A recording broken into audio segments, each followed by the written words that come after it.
네, 6단원 관련해서 시험 내용을 정리하고 괄호넣기를 한번 해보도록 하겠습니다. 첫 번째로 나오는 거는 순물질과 혼합물이에요. 여기 그림에서는 가, 나 이렇게 나눴었는데 가가 순물질에 해당하고요. 나는 혼합물에 해당합니다. 순물질은 한 종류의 물질로, 혼합물은 두 종류 이상의 순물질로 구성되어 있습니다. 여러분들 여기 순물질의 첫 번째 줄에 금의 원소 기호가 AU죠. 은은 AG, 구리는 CU, 산소는 O2, 질소는 N2, 다이아몬드는 C가 여러 가지, 탄소가 여러 가지로 결합되어 있는 형태로 하나의 원소로만 이루어진 걸 첫 번째 줄을 썼고요. 두 번째 줄은 뭐 이산화탄소 CO2, 에탄올은 C2H6O, 그 다음에 염화나트륨은 이렇게 해서 두 가지 이상의 원소로 되어 있는데 이 하나가 하나의 물질인 화합물이에요. 그래서 순물질에는 두 종류가 있어요. 하나의 원소로 이루어진 호돈소 물질과 여러 가지 그 원소들이 화학 결합을 통한 화합물이 있습니다. 혼합물은 두 개로 나눌 수 있는데 모래, 암석, 음료, 우유, 흙탕물은 뭘까요? 예, 불균일 혼합물이고요. 여기는 균일 혼합물이겠죠? 네, 이렇게 모래, 암석, 음료, 우유, 흙탕물은 여러 가지 그 순물질로 이루어져 있습니다. 모래도 여러 가지가 이제 잘게 잘게 조개져서 모래가루 크기 입자로 되어 있는 거고요. 암석은 여러 가지 광물로 이루어져 있고, 음료는 물이랑 뭐 설탕이랑 과즙이랑 이렇게 섞여 있을 거고, 우유도 지방이랑 물이랑 단백질이랑, 흙탕물도 물과 흙 성분이 잘 섞여 있는 겁니다. 설탕물과 소금물, 공기, 식초 모두 다 혼합물인데 얘는 어느 지역에서나 뭐 예를 들어서 소금물의 이쪽 부분이나 이쪽 부분이나 이쪽 부분이나 모두 다 동일한 부분을 가지고 있어서 균일 혼합물이라고 해요. 식초도 식초 성분이 아세트산과 물, 그리고 공기는 뭐 질소, 산소, 이산화탄소들이 섞여 있죠. 소금에는 염화나트륨과 물, 설탕도 설탕과 물이 이렇게 섞여 있습니다. 그래서 순물질과 혼합물을 여러분들이 구별할 수 있어야 되고요. 물질의 특성. 물질을 구별할 수 있는 물질 고유의 성질을 물질의 특성이라고 하는데요. 물질을 구별할 때 사용합니다. 혼합물 속에는 순물질이 각각 들어있지만 자신의 특성을 유지하고 있어요. 설탕물이라고 해서 설탕의 단맛이 없어지지 않잖아요. 그죠? 소금물이라고 해서 소금에 가지고 있던 짠맛이 소금물로 변했다고 해서 섞여 있다고 해서 없어지지 않잖아요. 그래서 그냥 단순히 섞여 있을 뿐이지 본인의 특성을 유지할 수 있어요. 그래서 이걸 가지고 나중에는 그 혼합물을 분리하기도 합니다. 지금 시험 범위는 아니지만. 자, 세 번째 줄. 물질의 뭐에 따라 변하지 않냐면 양에 따라 변하지 않고요. 물질의 종류에 따라 변합니다. 예를 들어서 질량 같은 경우에는 구리 10g, 구리 20g 이런 식으로 양을 변화시킬 수 있어요. 그래서 질량은 물질의 특성이 될 수 없습니다. 부피도 마찬가지입니다. 부피도 뭐 불이 10ml, 20ml 늘릴 수 있잖아요. 양에 따라서 변하지 않은 값이기 때문에 질량과 부피는 물질의 특성이 아니다라는 거 알아두시고, 물질의 특성을 우리가 배운 게 밀도, 용해도, 끓는 점, 어는 점, 녹는 점 이런 부분이 여러분들이 배운 내용입니다.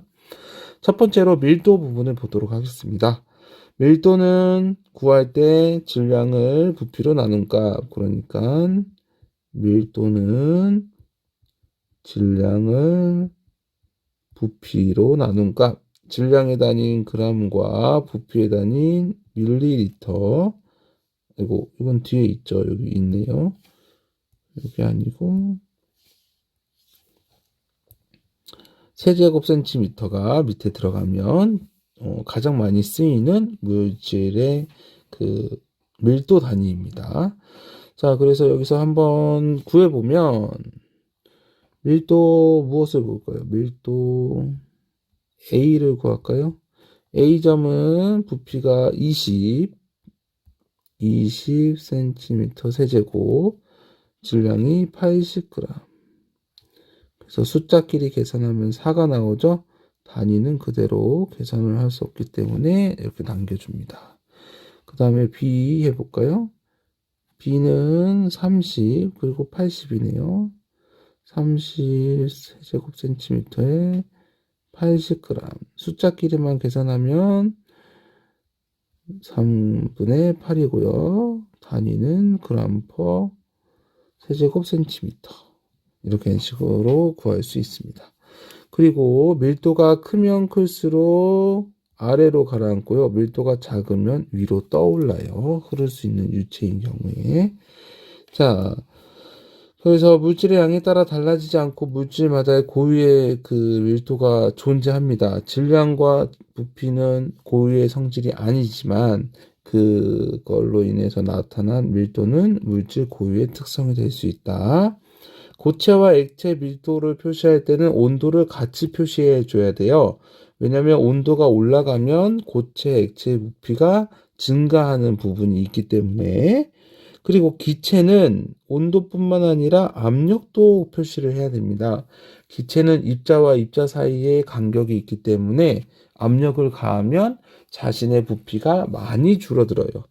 그와 반면에 고체와 액체는 압력을 가했을 때 많은 부피의 변화가 없기 때문에 압력을 생략해도 되지만 기체는 꼭 압력을 같이 표시해 줘야 됩니다. 그리고 밀도가 클수록 아래로 가라앉는 거, 여기 위에서 보면 밀도가 가장 큰 거는 D, C, B, A 순이죠. 가장 아래쪽에 있는 게 밀도가 크다. 그리고 혼합물의 밀도는 물질이 섞여 있는 비율에 따라서 달라진다. 혼합물에 섞여 있는 비율이 점점 높아질수록 그 물질의 밀도가 변합니다. 밀도가 변하는데요. 물질의 고유의 특성이 아니지 않나요? 네, 얘는 순물질의 밀도가 아닌 혼합물의 밀도이기 때문에 변할 수 있습니다. 용해도는 녹는다는 뜻입니다. 녹는 게 고체에서 액체로 녹는 게 아니고요. 어떤 물질에 비물질이 들어간다는 겁니다. 그래서 설탕물에서는 설탕을 물을 용매라고 해요. 보통 많은 물질을 용매라고 하고요. 적은 물질을 용질이라고 합니다. 이 녹였을 때 두 가지 형태가 있는데, 용매에 더 이상 용질이 녹지 않는 상태를 뭐라 하냐면은 포화용액이라고 하고요. 더 녹일 수 있는 거는 포화가 아직 안 됐다 해서 불포화용액이라고 합니다. 그리고 용매 100g에 녹일 수 있는 최대 그람수를 용해도의 정의입니다. 용해도의 정의. 그래서 물질에마다 다르기 때문에 용해도도 물질의 특성이 될 수 있고, 특히나 고체 밀도, 고체 용해도에 대해서 여러분이랑 같이 좀 더 알아보도록 할게요. 고체는 녹을 때 온도가 높을수록 더 많이 녹습니다. 대부분. 온도가 떨어지면 녹았던 게 다시 나오는데 이거를 뭐라고 하냐면 석출이라고 합니다. 석출. 그래프를 보면서 설명을 해드릴게요. 이 그래프는 온도에 따른 용해도를 나타내는데 이런 거를 용해도 곡선이라고 하고요. 이 그래프를 한번 해석을 해보면 A 곡선 위에 있잖아요. 이때 곡선은 전부 다 포화 용액을 말합니다. 30도인 물 100g에 이 물질은 40g이 녹을 수 있다는 뜻이에요. 근데 A가 요 선에 있잖아요. 그래서 A는 포화 용액이 되는 거예요. 그런데 B는 30도씨에서 40g까지 녹을 수 있는데 20g밖에 녹지 않았죠? 예, 불포화 용액입니다. C는 20도씨에 20g이 다 녹아있기 때문에 포화 용액이고요. 자, 여기서 이제 잘 보셔야 되는데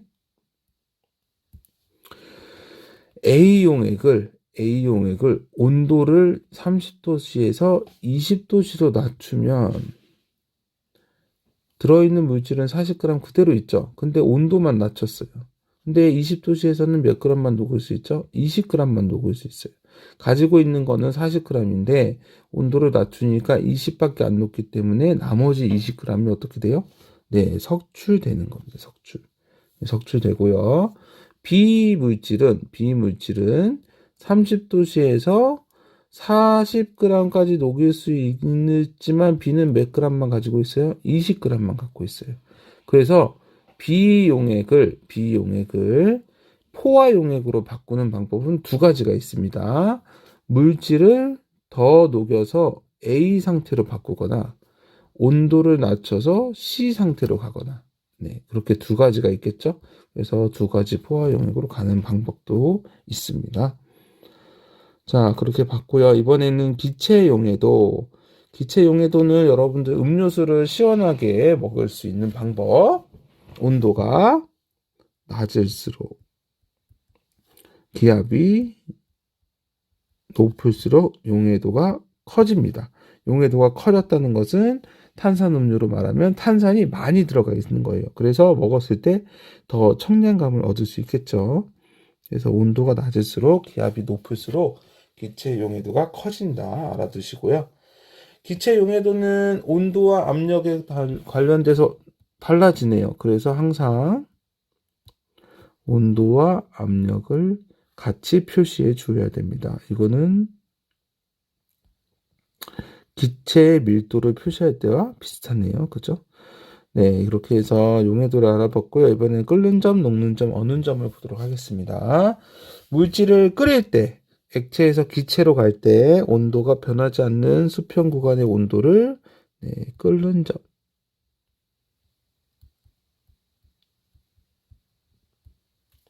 점이라 하고요. 물질을 냉각시킬 때 액체에서 고체로 가는 거예요. 그때 온도가 변하지 않는 구간의 수평 온도를 네, 어는 점. 이번에는 녹일 때입니다. 고체에서 액체로 갈 때 온도가 변하지 않는 수평 구간의 온도를 녹는 점이라고 하는 겁니다. 그거는 물질마다 각각 달라요. 여기 그래프에서 보면 메탄올은 끓일 때 7도, 5도에서 끓지만 에탄올은 80도 가까이 가야지만 끓겠죠? 네, 이런 식으로 해서 두 가지 물질이 섞여 있을 때 구별도 하기도 합니다. 그리고 에탄올, 이게 에탄올 밑에서 나오는 건데 에탄올 10g, 10ml, 10ml밖에 없는 것은 같이 가열했을 때 갑자기 온도가 올라갑니다. 근데 20ml나 있으면 양이 많으면 서서히 올라가요. 왜냐면 이 10ml에 그 열을 가하는 것보다는 20ml에 열을 가하는 게 오히려 시간이 더 걸리겠잖아요. 그래서 그게 달라지고요. 하지만 10ml, 20ml로 달라졌지만 온도 구간은 동일하게 80m로 설정되어 있죠. 그래서 양에 따라 달라지지 않기 때문에 이거는 물질의 특성이 될 수 있습니다. 자, 요 끓는 점이나 어는 점을 통해서 순물질과 혼합물을 구별할 수 있습니다. 순물질은 상태 변화할 때, 그러니까 뭐 액체에서 고체, 고체에서 액체, 액체에서 기체, 이 상태 변화할 때 온도가 일정한 수평 구간을 가져요. 아까 방금 말한 것처럼 메탄올, 에탄올 전부 다 수평 구간을 가지고 있죠. 그런데 혼합물은 그 수평 구간을 갖지 않습니다. 예를 들어서 지금 그래프에서 첫 번째는 물이고 기역은 소금물입니다. 자, 이 부분을 끓일 때 물은 온도가 서서히 올라가다가 100도씨가 되면은 더 이상 온도가 올라가지 않아요. 왜냐하면 여기서는 액체에서 기체로 상태 변화하는데 열이 쓰이기 때문에 온도가 더 이상 올라가지 않는 구간이 생깁니다. 그래서 물의 끓는 점은 100도씨다 이렇게 말할 수 있는데 소금물은 온도가 올라가는데 끓기 시작하는 온도는 또 높아요. 한 102도 정도 됐죠. 102도. 그런데 여기서 수평 구간을 갖는 게 아니고 또 점점 올라갑니다. 자, 왜 그러냐? 소금물은 100도씨보다 높은 온도에서 끓기 시작하고 온도가 일정한 구간을 가지지 않고 온도가 점점 올라간다. 이유는 뭐냐면 소금물이 끓는 동안에 물만 기화해서 날아가 버려요. 그러면 물은 날아가고 소금은 남아 있잖아요.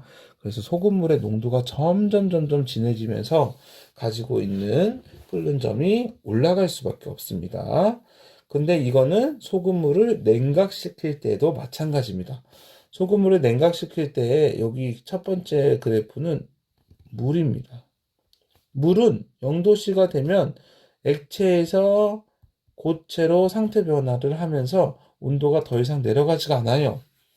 하지만 니은은 소금물인데 소금물은 더 낮은 온도에서 얼기 시작해요. 뭐 8도, 6도, 마이너스 7도 이런 식으로 해서. 그런데 점점 더 내려가고 있죠. 자, 소금물이 얼 때도 뭐만 얼냐면 물만 얼게 돼요. 그러면 소금은 그대로인데 물이 점점 줄어드니까 여기도 농도가 올라가겠죠? 농도 변화가 있기 때문에 혼합물의 그 어는 점이 계속 점점 내려나니까 수평 구간이 나타날 수가 없습니다.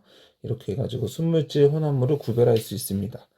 시간 내 온도 그래프를 보시고 수평 구간이 나타나면 순물질, 수평 구간이 없으면 혼합물, 어는 점일 때도 마찬가지입니다. 수평 구간이 있으면 순물질, 수평 구간이 없으면 혼합물이라는 걸 여러분들이 구별할 수 있으면 됩니다.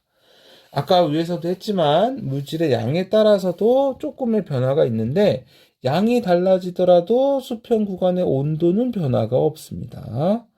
온도는 변화 없습니다. 뭐만 달라지냐? A, B, C, D의 수평 구간이 동일하죠. 수평 구간의 온도가 동일합니다. 그러면은 뭐 예를 들어서 A, B, C, D를 액체로 할게요. 그러면 액체에서 기체로 가는 그 구간이 동일한데 끓는 점 A의 끓는 점, B의 끓는 점, C의 끓는 점 모두 다 동일하죠? 그러니까 어떻게 나타낼 수 있냐? 얘는 결론 A, B, C는 동일 물질이라고 알 수 있습니다. 끓는 점이라는 것 자체가 물질의 특성이었는데 A, B, C, D가 똑같대요. 그러면은 물질의 특성은 종류에 따라서 달라지잖아요. 근데 달라지지 않고 똑같다는 것은 A, B, C, D가 같은 물질이었다는 거라고 알 수 있습니다. 다만 기울기가 다른 것은 가열 시간이 다르다는 거예요. 끓는 점까지 도달하는데 C는 0시간부터 요만큼의 시간이 필요했지만 A는 그보다 적은 시간이 필요했죠. 그래서 물질 A의 양은 A, B, C 중에 C가 가장 많고 A가 양이 적기 때문에 빨리 가열됐다는 걸 알 수 있습니다. 네, 이렇게 해서 6단원 마무리하고요. 여러분들 시험 공부에 많이 도움이 되었으면 좋겠습니다.